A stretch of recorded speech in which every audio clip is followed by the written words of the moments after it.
ये जो बात मैं कह रहा हूं, ये जो बात मैं कह रहा हूं, ये जो बात मैं कह रहा हूं, बस मैं ही नहीं कह रहा हूं, कौन और कह रहे हैं पता है ये बात को? अगर आप सुनेंगे जनाब असदुद्दीन ओवैसी साहब का तकरीर बिहार में आप सुनिए, वो भी कहते हैं कि सबसे ज्यादा बजट देने वाला हुकूमत तेलंगाना हुकूमत और केसीआर की हुकूमत है। सबसे ज्यादा माइनॉरिटी वेलफेयर करने वाली हुकूमत केसीआर हुकूमत है। वो बाहर बोलते हैं, यहां नहीं बोलेंगे, बाहर बोलते हैं। एक और बात भी मैं कहना चाहता हूं, भाई हमें फिक्र इस बात की नहीं कि कौन जमात हमारी मदद करेगी, कौन नहीं करेंगे, कोई तकलीफ नहीं। जमातों से कोई लेना देना नहीं है। हमारी अगर कोई रिश्ता है तो आवाम से है, आवाम से ही रहेगा। हमारा कोई अगर लीडर है, हमारा कोई अगर बॉस है तो वो है हमारे गलियों में रहने वाले हमारे भाई और हमारे बहन, और उनको हम जवाब देंगे और ये सारे ही चीज हम बताएंगे उनको। एक और चीज भी मैं आपको याद दिलाना चाहता हूं, 2 साल हो गए कांग्रेस की हुकूमत आके, मैं सुनते रहता हूं हमारे राहुल बाबा के जुमले। आपको तो पता है राहुल बाबा कौन है, राहुल गांधी साहब बार बार दिल्ली में यूपी में चीखते रहते, चिल्लाते रहते। क्या बोलते उन्होंने? मोहब्बत की दुकान बनाएंगे, मोहब्बत की दुकान बनाएंगे। और जब योगी आदित्यनाथ जी के उत्तर प्रदेश में जब बुलडोजर चलती है कोई लाचार मुसलमान के घर पे, तो राहुल बाबा वहां उसको दिखा के बोलते हैं कि बुलडोजर राज नहीं चलेगा। मैं राहुल गांधी साहब से पूछना चाहता हूं, जब बुलडोजर उत्तर प्रदेश में चलती है तो आपका दिल जलती है, जब बुलडोजर उत्तर प्रदेश में चलता है तो आपका दिल जलता है। फिर सेम बुलडोजर जब हाइड्रा को लेके यहां पे हमारे हैदराबाद में चल रहा, आपके तेलंगाना, हाँ कांग्रेस हुकूमत जहां पे है, तो आप क्यों खामोश हैं? मैं पूछना चाहता हूं। जब यहां पे मूसा के इतराफ में जो हमारे भाई है किशन भाग में, बहादुरपुरे में, वहां पे जब उनको गिराया जाता है, उनको हटाया जाता है, वहां पे बुलडोजर की जब बात आती है, हाइड्रा की जब बात आती है, तो राहुल बाबा नहीं बोलते, खामोश हो जाते हैं। कोई और लीडर यहां के नहीं बोलते हैं। कहां चले आए हमारे बहन और भाई किशन बाग के? सीधा आ गए जनता गराज, हमारे तेलंगाना भवन बीआरएस हेड ऑफिस से चले आए, क्योंकि उनको मालूम है अगर गरीबों का कोई मसीहा है सिर्फ और सिर्फ केसीआर साहब है, इसीलिए हर कोई आज चल के आ रहा है तेलंगाना भवन। भाइयों, एक और चीज मैं याद दिलाना चाहता हूं आपको। आज मुझे कुछ लोगों को देख के तरस आती है। आज हम लोग बैठे हैं शमशाबाद में, राजेंद्र नगर कॉन्स्टिट्यूंसी में, हमारे कार्तिक रेड्डी साहब भी यहां बैठे हैं। कार्तिक रेड्डी भाई, कार्तिक रेड्डी साहब भी यहां बैठे हैं। यहां के हमारे इस इलाके के एक एमएलए साहब थे, प्रकाश गौड़ साहब। प्रकाश गौड़ साहब और उनके साथ साथ 9 और एमएलए जो हमारे पार्टी के तरफ से जीते, आपके बदौलत, आपकी मेहनत से जीते।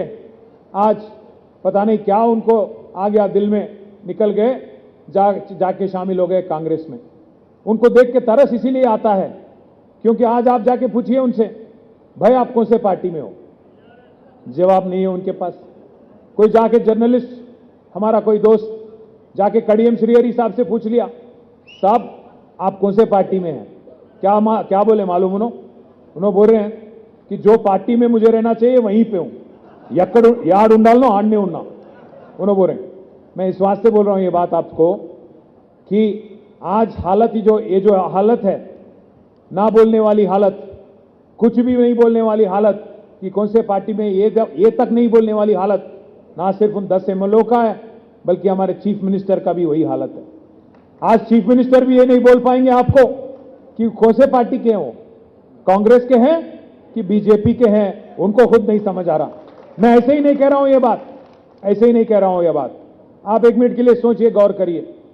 चीफ मिनिस्टर रेवंत रेड्डी साहब चीफ मिनिस्टर तो बन गए, अब उनको भी नहीं मालूम था चीफ मिनिस्टर बनेंगे।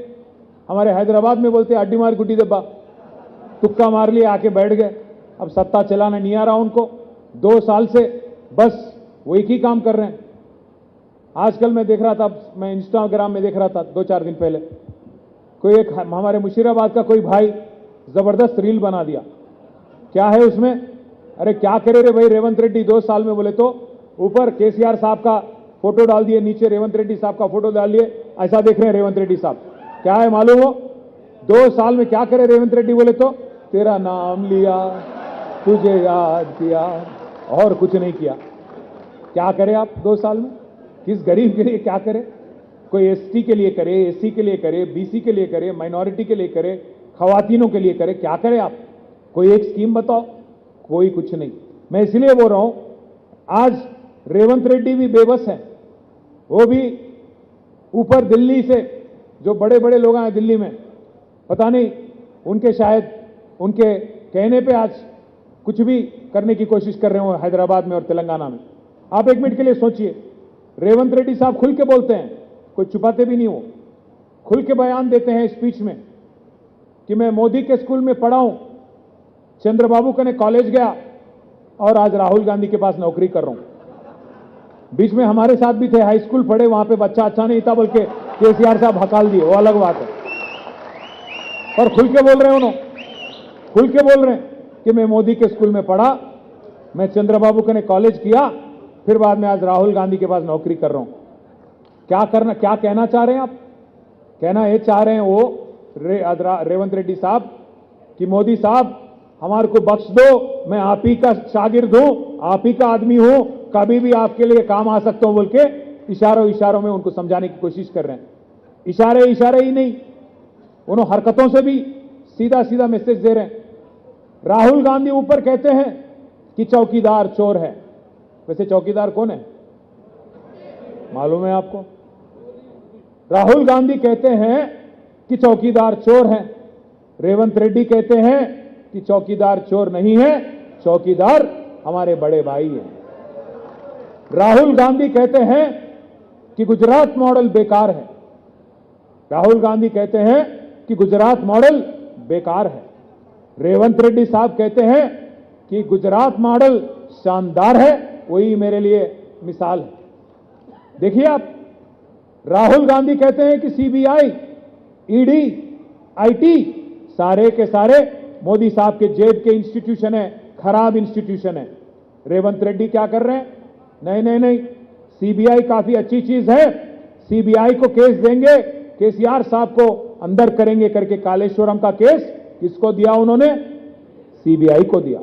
जिस चीज को राहुल गांधी बार बार बुरा कहते हैं, जिस चीज को राहुल गांधी कहते हैं कि बीजेपी का एजेंट है सीबीआई, उसी को देते हैं केस कालेश्वरम का। रेवंत रेड्डी साहब उसी एजेंसी को देते हैं। साथ ही साथ एक ईडी का रेड 1 साल पहले हुआ, आज नहीं, 1 साल पहले 27 सितंबर 2024 ईडी का रेड हुआ तेलंगाना का रेवेन्यू मिनिस्टर पोंगुलेटी श्रीनिवास रेड्डी के घर पे। 1 नहीं 2 दिन चला रेड। और जब रेड चल रहा था, हमारे टीवी वाले भाई ब्रेकिंग न्यूज डाल रहे थे कि भाई रेड हो रहा, उसमें फिर उन्होंने ये भी दिखाया कि 2-2 नोट गिनने वाले मशीन अंदर जा रहे। इतना पैसा है वहां पे कि 2-2 मशीन की जरूरत पड़ी, 2 मशीन गए। अब 1 साल हो गया, मालूम है क्या हुआ बाद में? कोई कार्रवाई नहीं, कोई केस नहीं। आज तक कम से कम क्या मिला रहे भाई बोल के, क्या बरामद हुआ वो बोल के एक प्रेस रिलीज तक ईडी के तरफ से नहीं। आज तक मिनिस्टर भी मुंह नहीं खोल रहा, खामोश। वो शत्रुघ्न सिन्हा साहब बोलते थे ना, खामोश, वही खामोशी छा गई हर जगह। उधर भी खामोश, इधर भी खामोश, क्योंकि दोनों मिले हुए हैं। आप सोचो एक मिनट के लिए, 10 साल केसीआर साहब की हुकूमत थी, कोई बीजेपी एमपी की मजाल नहीं थी कि अगर उसका कॉन्ट्रैक्ट एजेंसी भी है, कॉन्ट्रैक्ट कंपनी भी है, कि यहां पे कोई कॉन्ट्रैक्ट करने की कोशिश भी करे। पर आज रेवंत रेड्डी आने के बाद उनके साले को, रेवंत रेड्डी साहब के साले को ऊपर मोदी साहब की गवर्नमेंट की स्कीम अमृत में 1100 करोड़ का काम दिया जाता है। सृजन रेड्डी साहब रेवंत रेड्डी के साले हैं, उनकी कंपनी को 1100 करोड़ का कॉन्ट्रैक्ट मोदी साहब देते हैं। और फिर रेवंत रेड्डी क्या करते हैं बदले में? एक बीजेपी एमपी है सीएम रमेश, उनको 1350 करोड़ का कॉन्ट्रैक्ट यहीं पे हैदराबाद के इतराफ में फ्यूचर सिटी के ने 1350 करोड़ का कॉन्ट्रैक्ट इनको दिया जाता है। तो मतलब क्या हुआ? बड़े भाई तो माशाअल्लाह, छोटे भाई बड़ा मोड़ी छोटा मोड़ी, दोनों मिलके आज यहां पे जॉइंट वेंचर गवर्नमेंट चला रहे हैं।